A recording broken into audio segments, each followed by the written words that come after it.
இன்று நாட்டையே உலுக்கிய மிக பயங்கரமான ஒரு சம்பவம் தான் நேற்றிரவு எல்லையில் நடந்த அந்த விபத்து. இதனால் 15க்கும் மேற்பட்டவர்கள் மரணித்திருப்பதாக தற்பொழுது தகவல்கள் வருகின்றன.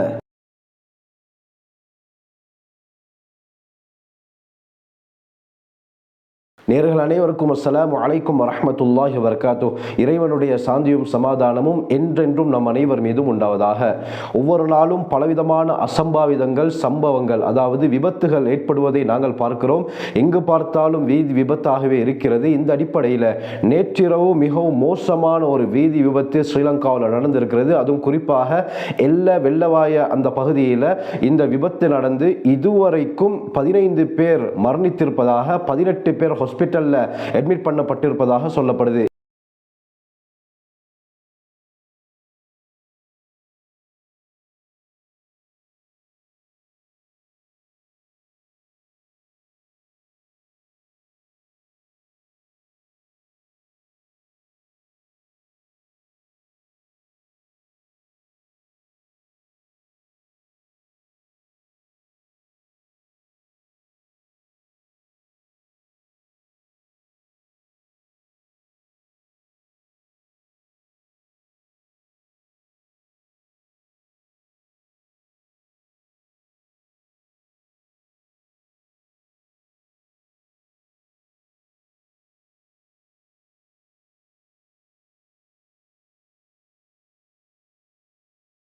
தங்கால நகரசபை ஊழியர்களுடைய ஒரு குழு சுற்றுலாவுடைய நோக்கத்தில் எல்லையுடைய பகுதிக்கு ஒரு பஸ்ல வந்திருக்கிறாங்க. கிட்டத்தட்ட ஒரு 33 பேர் இருந்திருப்பார்கள். இன்னும் சரியான தகவல்கள் வெளிவரல.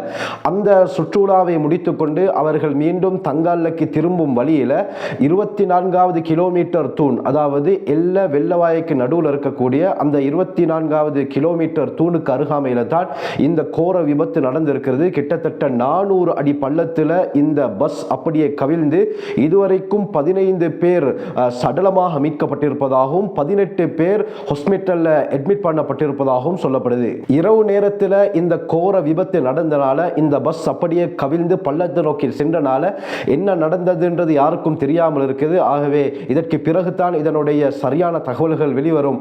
ஆனால் இதுவரைக்கும் 15 பேர் இறந்திருப்பதாகவும் 18 பேர் ஹாஸ்பிட்டல்ல அட்மிட் பண்ணப்பட்டிருப்பதாகவும் அவர்களுடைய நிலைமையும் இப்ப சீரியஸ் கண்டிஷனில் இருப்பதாகவும் சொல்லப்படுது.